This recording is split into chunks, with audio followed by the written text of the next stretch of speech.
Gold, trusted gold buyers. మీరు తాకట్టు పెట్టిన బంగారాన్ని విడిపించి ఈ రోజు ఉన్న మార్కెట్ ధరకు కొనబడను. మాట్లాడుకున్న రెండు టాపిక్లో స్త్రీ ఫస్ట్ కనిపిస్తుంది. స్త్రీ గురించే మాట్లాడుకోవడం, స్త్రీ గురించే వ్యాఖ్యానాలు, బోల్డ్ స్టేట్మెంట్స్, బిగ్ స్టేట్మెంట్స్ ఇవన్నీ చూసిన తర్వాత మళ్ళీ అదే స్త్రీ గురించి పొలిటీషియన్స్ మాట్లాడే మాటలు, కాకపోతే అది జనాభాకి లింక్ చేసి మాట్లాడడం అనేది. సో ఇద్దరి కంటే ఎక్కువ మంది పిల్లల్ని కనాలి, ముగ్గురు కనండి, నలుగురిని కనండి అనేది వెరీ రీసెంట్గా బీజేపీ లీడర్ నవనీత్ రాణాకి ఓవైసీకి మధ్య జరిగినటువంటి ఆర్గ్యుమెంట్. నాకు 6 పిల్లలు ఉన్నారు, కావాలనుకుంటే మీరు 8 మంది పిల్లల్ని కనండి, ఎవరు కాదంటున్నారు అనే మాట. నేను ఏమంటున్నాను తల్లి, ఏది కానీ శృతి మించకూడదు, ఏది కానీ శృతి మించకూడదు అంటున్నాను. శృతి మించినప్పుడే సమస్యలు వస్తూ ఉంటాయి. అట్లా మీరు ఒకటి మాట్లాడినారు, నేను దానికి జవాబు ఇవ్వాల్సి వచ్చినప్పుడు నేను ఒకటి మాట్లాడుతున్నప్పుడు అది ఎంతవరకు మాట్లాడాలనే గీత దాటుతున్నారు. రాజకీయ నాయకులైనా మీడియా అయినా దాటుతూ ఉన్నారు.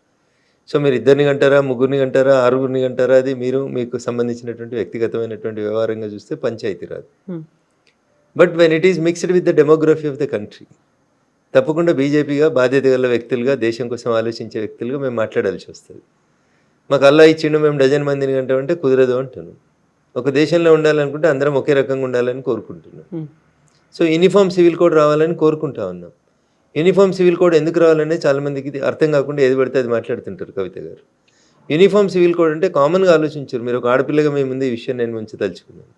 ఒక క్రిస్టియన్ మ్యారేజ్ చేసుకున్నటువంటి ఆడపిల్ల డైవర్స్కి అప్లై చేసుకోవాలనుకుంటే after marriage she has to wait for 2 years తల్లి. ఒక హిందూ మ్యారేజ్, మీరు హిందూ సనాతన ధర్మం ప్రకారం పెళ్లి చేసుకుంటే మీరు డైవర్స్కి పోవాలంటే 6 months you should wait for 1 year తల్లి. పెళ్ళి అయిన 1 year తర్వాతనే మీరు డైవర్స్కి పోగలుగుతారు. తెల్లారే డైవర్స్కి పోతా అంటే కుదరదు, 6 నెలలకు పోతా అంటే కుదరదు. హిందూ మ్యారేజ్ యాక్ట్ ప్రకారం 1 year గ్యాప్ ఉండాలి. క్రిస్టియన్ మ్యారేజ్ యాక్ట్ ప్రకారం 2 years ఉండాలి. కానీ ఇస్లాంని పాటించేటోళ్ళు, నువ్వు నాకు నచ్చలేదు, లేదా నువ్వు వండిన కూర నచ్చలేదు, తలాక్ అంతే. మీరు విడిపోయినట్టు, మీరు భార్య కాదు ఆయన భర్త కాదు అన్నట్టు. ఫోన్లో చెప్తే తలాక్. ఒక దేశంలో ఉంటున్నప్పుడు, ఒక దేశ రాజ్యాంగాన్ని గౌరవిస్తున్నప్పుడు, పొద్దున్న లేస్తే డాక్టర్ బిఆర్ అంబేద్కర్ గారు చెప్పినటువంటి రాజ్యాంగాన్ని చేతిలో పట్టుకొని భారత రాజ్యాంగాన్ని గౌరవించమని చెప్తుంటున్నప్పుడు మరి చట్టం ముందు అందరూ సమానులే కదా. అదే పంచాయతీ వస్తూ ఉంది, అక్కడే గొడవ వస్తూ ఉంది. మీరు 4 పెళ్ళిళ్ళు చేసుకుంటే తప్ప అని చాలామంది అడుగుతూ ఉంటారు. 4 కాకపోతే 40 చేసుకో, తప్పు కాదు. అది ఇష్యూ ఎక్కడ వస్తుంది? మీరు పెళ్ళి ఎందుకు చేసుకుంటున్నారు? ఆ అమ్మాయిని ఆడపిల్లలా గౌరవించడానికి పెళ్లి చేసుకుంటలేరు. మీరు పెళ్ళి ఎందుకు చేసుకుంటున్నారు? ఆమెను పిల్లలు పుట్టించే మిషన్ లాగా వాడుకుంటున్నారు. భారతదేశంలో ముస్లింల జనాభాను పెంచుతందుకు, హిందువుల సంఖ్యను మైనార్టీకి తీసుకొచ్చేందుకు మీరు ఒక పెళ్లి కాదు 4 పెళ్లి చేసుకొని 40 మందిని కంటాం. అంటే 1 × 1 1 + 1 2 ఉండి, అంటే మేమిద్దరం మాకిద్దరని హిందువులు జనాభా నియంత్రణను పాటిస్తుంటే మీరు మాత్రం ఒక వ్యక్తి 4 స్త్రీలను చేసుకొని 40 మందిని, కానీ ఇక్కడ ఒక కుటుంబం 2గా ఆగిపోయి ఉంటే వాళ్ళు 40 మందిగా పెరిగిపోతూ ఉంటే, భారతదేశానికి స్వతంత్రం వచ్చినప్పుడు ఈ దేశంలో ముస్లింల జనాభా ఎంత, 75 సంవత్సరాల తర్వాత పెరిగిన ముస్లింల జనాభా ఎంత అనేది చర్చ జరిగితే మీ వెన్నులో చలి పుడుతుంది. కవిత గారు, మీరు చూస్తుండగా మీకు కూతురు ఉంటే ఆ కూతురు భవిష్యత్తు ఏందనేది ఒకసారి మీరు ఆలోచిస్తే, ఈ క్యాలిక్యులేషన్స్ అన్ని కౌంట్ చేసి చూస్తే భయపడతారు. మీరు నాకంటే ఎక్కువ మాట్లాడాల్సినటువంటి పరిస్థితులు మీకు సమాజం కల్పిస్తుంది. అక్కడ చర్చ వస్తూ ఉంది. అక్కడ నవనీత్ రాణా గారు మాట్లాడినా, ఎవరు మాట్లాడినా ఎందుకు మాట్లాడుతున్నారు అనేది మీరు ఆలోచించుకోవాలి. మీరు ఏమనుకుంటున్నారు? ఇప్పుడు నేను సేఫ్గా ఉన్నా, నాకేమైంది అని అనుకుంటున్నారు. మీకు తెలియకుండానే మీ జనాభా 70కి తగ్గిపోయింది. మీకు తెలియకుండానే వాళ్ళ జనాభా 20 దాటింది. 20 దాటితేనే ఇన్ని అరాచకాలు చూస్తూ ఉన్నాం ఈ దేశంలో మనం. రేపు ఒకవేళ వాళ్ళ జనాభా 40కి వస్తే ఎన్ని అరాచకాలు వస్తాయి అనేది ఒకసారి ఆలోచించుండ్రి. వాళ్ళు స్త్రీని ఓన్లీ ప్రొడక్షన్ మిషన్గా చూస్తూ ఉన్నారు. వాళ్ళు పిల్లల్ని పుట్టించి ఒక యంత్రంలాగా చూస్తూ ఉన్నారు. అంతకుమించి గొప్పగా ఏముంది? వాళ్ళు స్త్రీని గౌరవించిన సందర్భం ఏముంది? భారతదేశంలో హిజాబ్ కట్టుకుంటామంటారు, బుర్కా వేస్తామని చెప్తారు. ఇస్లామిక్ దేశం ఇరాన్లో ఏం పంచాయతీ నడుస్తుంది? కొమైనికి వ్యతిరేకంగా పంచాయతీ ఎక్కడ నడుస్తూ ఉంది? ఏం తీసేస్తున్నారు? ఆడపిల్లలు హిజాబ్ని పబ్లిక్లో ఇప్పుడు వారేస్తున్నారు. మాకు హిజాబ్ వద్దంటున్నారు, బుర్కాలు వద్దంటున్నారు. ఈడనేమో వీళ్ళు కావాలంటున్నారు. ఆచారాల పేరిట వీళ్ళు అరాచకాన్ని సృష్టించాలి ఈ దేశంలో, హిందువులని మైనార్టీలుగా చేయాలని చూస్తూ ఉన్నారు. రేపు మీ కూతురు పెళ్ళి అయ్యేసరికో, మీ మన్మరాలు పెళ్ళికి వచ్చేసరికో ఈ దేశం ఇస్లామిక్గా మారితే మీ కూతురు లేదా మీ మన్మరాలు భవిష్యత్తు ఏంది? ఏం ఆలోచిస్తున్నారు మీరు? ఎందుకు ఈ అతిగా ఎందుకు ఆలోచిస్తూ ఉన్నారు? హిందుత్వం గురించి మాట్లాడితే తప్పు, వాళ్ళు 1/2 డజన్ మందిని కన్నా, డజన్ మందిని కన్నా వాళ్ళకి ఏం తప్పు లేదు, మనోళ్ళు మాట్లాడొద్దు జనాభా గురించి, మనోళ్ళు మాట్లాడొద్దు పిల్లల గురించి, ఇదేం రూలు? ఒకసారి చదువుండి చరిత్రను. 1947లో ఈ దేశం మతం పేరిట పాకిస్తాన్ భారతదేశంగా విడిపోయిన రోజు పాకిస్తాన్లో ఉన్నటువంటి హిందువుల సంఖ్య ఎంత, 2026లో ఈరోజు పాకిస్తాన్లో ఉన్న హిందువుల సంఖ్య ఎంత ఒకసారి చూడురు లెక్క. భారతదేశం విడిపోయిన రోజు భారతదేశంలో ఉన్న ముస్లింల జనాభా ఎంత, భారతదేశంలో ఉన్న హిందువుల జనాభా ఎంత చూడుండ్రి. ఇలా జనాభాలో ఎంత వ్యత్యాసం వచ్చింది. డెమోగ్రఫీ మారుతుంది అంటున్నా, నీ దేశంలో జనాభా లెక్కలు మారుతున్నాయి అంటున్నా. దాన్ని మతం లెక్కలకు మారుస్తున్నారు. రోడ్డు మధ్యలో ఒక 2 ఇటుకలు పెట్టి దానికి ఆకుపచ్చ రంగేసి ఒక ఆకుపచ్చ జెండా వేసి రోడ్డు వెడల్పు వేయడానికి వీల్లేదు అంటున్నారు. నీ గుడి ఉంటే జేసీబీలు వచ్చి ఇటాచీలు వచ్చి పోలీసులు వచ్చి తీసేసిపోతున్నారు. 4 ఇటుకలు పెట్టి ఒక ఆకుపచ్చ జెండా పెడితే రోడ్డు మధ్యలో పెడితే దర్గా అంటే కనీసం దర్గాను ముట్టలేని పరిస్థితి భారతదేశంలో ఉంది. ఏం మాట్లాడుతున్నారు మీరు? నవనీత్ రాణా గారు మాట్లాడితే తప్పేముంది? 4గురిని కాకపోతే 6గురిని కనుమని చెప్తుంది. ఒక ఆడపిల్లగా ఒక ఎంపీగా ప్రజాస్వామ్యంలో ఏం జరుగుతుందో ఆలోచించి మాట్లాడి ఉంటుంది. దాన్ని ఎందుకు తప్పు పట్టాలి? అసదుద్దీన్ ఓవైసీని ఆలోచించుకోమని చెప్పుండ్రి. మీరు మహిళల్ని ఎక్కడైనా గౌరవిస్తున్నారా? మహిళలకి సమాన హక్కులు ఉన్నాయా మీ దాంట్లో, మీ మతంలో? అది మాట్లాడమనుండ్రి. ఏదో ఒక రోజు ఈ దేశానికి హిజబ్ కట్టుకున్న ఆడబిడ్డ ప్రధానమంత్రి అవుతుందని మాట్లాడతాడు. అరే మీ దారుసలాంలో నీ ఎంఐఎం పార్టీలో ఎవరున్నారో చెప్పు. 7 ఎమ్మెల్యేలు ఉన్నారు, ఒక మహిళకి ఇచ్చినవా? 4 5 ఎమ్మెల్సీలని చేసినావు, ఒక మహిళకి ఇచ్చినవా? నువ్వు వచ్చి ఎప్పుడో ఒకసారి ఈ దేశంలో హిజాబ్ కట్టుకున్న ఆడపిల్ల ప్రధానమంత్రి అవుతుందంటే దాని అర్థమైంది. కవిత గారు ఎందుకు ఆలోచించవద్దు? హిందువులు ఏం చెప్పదలుచుకున్నాడు ఆయన అంటే ఈ దేశాన్ని మేము ఇస్లామిక్ దేశంగా మారుస్తున్నామని చెప్తున్నాడు. ఆలోచించమని రఘునందన్ అంటున్నాడు. 6గురిని కనుమని అన్నాడు అనుకో Raghunandan. What is wrong in it అంటున్నా.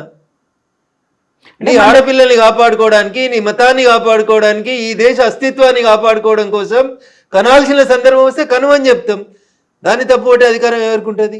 ఒక ప్రధానమంత్రి అయితే ఇస్లామిక్ కంట్రీ అంటున్నారు. అదే ప్రెసిడెంట్స్ కూడా మన దగ్గర ఉన్నారు కదా. కలాం కూడా ఆయన ప్రెసిడెంట్ అయ్యాడు కదా.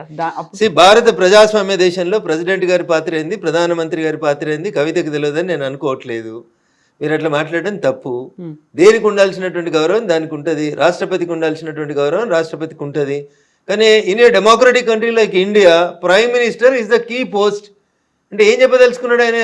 అసదుద్దీన్ ఓవైసీ ఏం మెసేజ్ ఇవ్వదలుచుకున్నాడు? ఎందుకు అర్థమవుతలేదు మీలాంటి మేధావులకి? ఏం చెప్తున్నాడు ఆయన? ఏం చెప్తున్నాడు? ఒక ముస్లిం మహిళ ఈ దేశానికి ప్రధానమంత్రి అవుతుంది కావద్దని నేను అంటలేను. అంటే అందులో కూడా ప్రోగ్రెసివ్నెస్ కనిపిస్తుంది. ఏం ప్రోగ్రెసివ్నెస్? ఎంఐఎం పార్టీకి మహిళను అధ్యక్షులు వేస్తే ప్రోగ్రెసివ్నెస్. అది హైదరాబాద్ ఎంపీ మహిళను పోటీ చేపిస్తే ప్రోగ్రెసివ్నెస్. నీ పార్టీలో ఉన్న 7 ఎమ్మెల్యేలలో సగం మంది ఎమ్మెల్యేలు మహిళలు ఉంటే ప్రోగ్రెసివ్ థాట్. నీవు నామినేట్ చేసినటువంటి 4 ఎమ్మెల్సీలలో 2 ఎమ్మెల్సీలు మహిళలు ఉంటే అది ప్రోగ్రెసివ్ థాట్. కానీ నువ్వు ఏం రెచ్చగొట్టగలుగుతున్నావు? నీ పార్టీలో ఎవరు మహిళలు ముందుకు రారు. కానీ ఈ దేశానికి ఒక ముస్లిం, ఒక హిజాబ్ కట్టుకున్న మహిళ ప్రధానమంత్రి కావాలని నేను కోరుకుంటున్నా, అవుతుంది భవిష్యత్తులో అని చెప్తున్నావు అంటే నువ్వు దేన్ని ప్రోత్సహిస్తున్నావు? దేన్ని ఎంకరేజ్ చేస్తున్నావు? మీ జనాభాను పెంచమని మీ వాళ్ళకి చెప్పకనే చెప్తున్నావు కదా.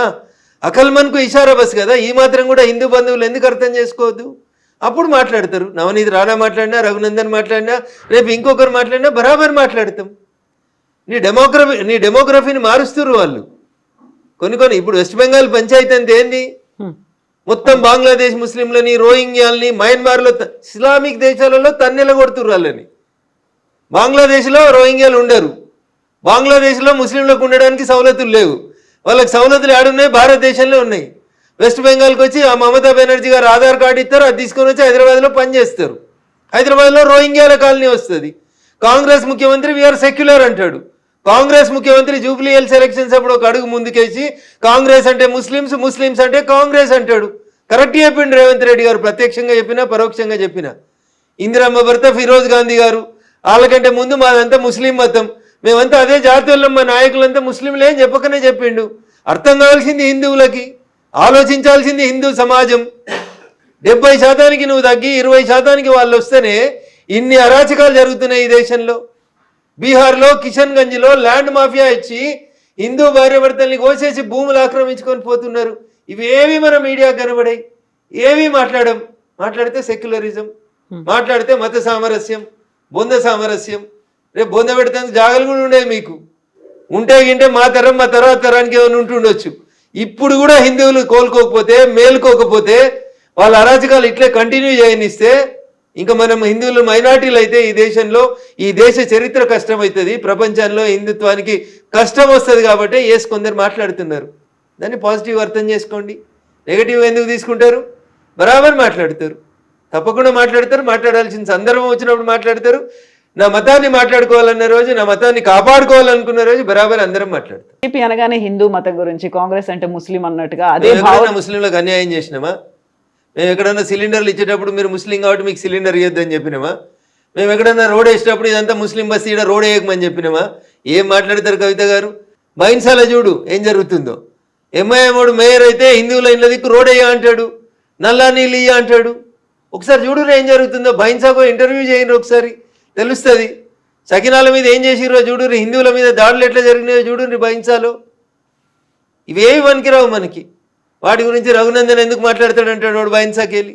ఎవరు మాట్లాడాలి? రఘునందన్ మాట్లాడకపోతే నువ్వు మాట్లాడు. బైన్సాలు ఉన్న హిందువులు మాట్లాడుండ్రి. బైన్సా పీస్ఫుల్గా ఉందా చెప్పుండ్రి.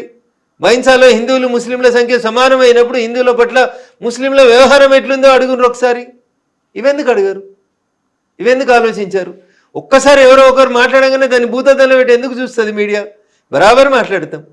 నా మతానికి కష్టం వచ్చినప్పుడు, నా మతం మీద దాడి జరుగుతున్నప్పుడు, ఈ మతం ఉనికికే ప్రమాదం వచ్చినప్పుడు మాట్లాడకపోతే ఇంకెప్పుడు మాట్లాడతారు?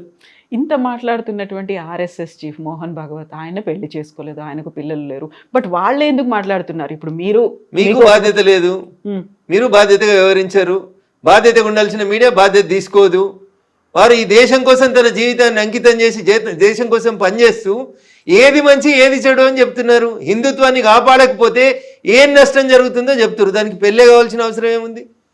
4 పెళ్లిళ్ళు చేసుకున్నటువంటి అసదుద్దీనో 5 పెళ్లిళ్ళు చేసుకున్నటువంటి ఇంకొక ఆయన్నో వాళ్ళ మతం గురించి మాట్లాడతలేరా? ఆడ తప్పెందుకో కనబడతలేదు మీకు. మరి వీడు ఏకపత్ని వ్రతుడు కాదు, వీడు ఇట్లా సిద్ధాంతాలు వల్లిస్తాడని చెప్పిర్రా మీరు? పెళ్లి చేసుకోకపోవడం నేరమా? దేశం కోసం జీవితాన్ని అంకితం చేయడం నేరమా? అట్లాంటి వాళ్ళు అంకితం చేసిరు కాబట్టి మీలాంటి వాళ్ళు కళ్ళు తెరుచుకోవాలని కోరుకుంటున్నాం కదా. కాకపోతే వాళ్ళు మాట్లాడుతున్నారు, వాళ్ళకి లేరు, వాళ్ళు పెళ్లి చేసుకోలేదు కదా, ఇంకొకరిని ఎవరినో కనమని చెప్పే బదులు వాళ్ళ ఇంట్లో వాళ్ళు చూసుకోవచ్చు కదా అనే ఒక మాట ఉంటుంది కదా. తప్పేముంటుంది దాంట్లో అంటున్నా. వాళ్ళు 100% ఈ దేశ హితం కోరుతూ మాట్లాడుతున్నారు. వాళ్ళు హిందూ సమాజ హితం కోరి మాట్లాడుతూ ఉన్నారు. దాంట్లో వారికి స్వార్థం ఎక్కడుంది? రఘునందన్ రావు వారికి ఒక కుటుంబం ఉండి, వారికి ఒక కొడుకునో ప్రధానమంత్రినో ముఖ్యమంత్రిని చేయాలనే స్వార్థం ఉండి మాట్లాడితే దాన్ని తప్పు పట్టాలి. అరే నేను పుట్టింది ఈ దేశం కోసం, నేను చచ్చేది ఈ దేశం కోసం అని అన్నీ వదిలేసి సర్వసంగ పరిత్యాగులై 24/7 ఈ దేశం కోసం, హిందుత్వం కోసం ఆలోచించే మోహన్ భగవత్ గారులను పట్టుకొని మీరు పెళ్ళి ఎందుకు చేసుకోలేదు, మీరు మాకు ఎందుకు బోధిస్తున్నారు అని అడిగితే నన్ను అడగమంటే ఇంకో మాట్లాడుతా. అన్నం తింటురా గడ్డి తింటురా అని కూడా అడుగుతాను నేను. వారు ఏం చెప్తున్నారు? వారి కోసం పనిచేయమని అడుగుతుండ్రా? జెండా కోసం పనిచేయమని అడుగుతుర్రా? దేనికోసం పనిచేయమని అడుగుతున్నారు? ఎవరి కోసం పనిచేయమని అడుగుతుండ్రు? ధర్మాన్ని రక్షించమని చెప్పురు. ఆ ధర్మం ప్రపంచానికి అవసరం అని చెప్తున్నారు. దాంట్లో తప్పేం కనబడింది మీకు? మీకు కూడా ఒకరే. సో నేను తెలియక చేసిన పొరపాటు అది. సరిదిద్దుకోవడానికి అవకాశం వచ్చింది కాబట్టి నా కూతురికి చెప్పిన, 3 గాను 4 గాను బిడ్డ. ఇప్పుడు 2 ఆడపిల్లలు, ఆ తర్వాత ఇంకిద్దరినైనా కానీ తల్లి అని చెప్పినాను. నష్టమేం లేదు అని చెప్పినాను. What is wrong in it? నేను పొరపాటు చేసినాను, నాకు తెలియక చేసినాను, నేను సరిదిద్దుకుంటున్నాను. That's great. Yeah, what is she saying? ఏమంటున్నారు మీ అమ్మాయి? ఓకే అన్నది, దానికి తప్పేముంది, చేస్తా డాడీ అన్నది. Okay, that's great. Best wishes to her. Thank you.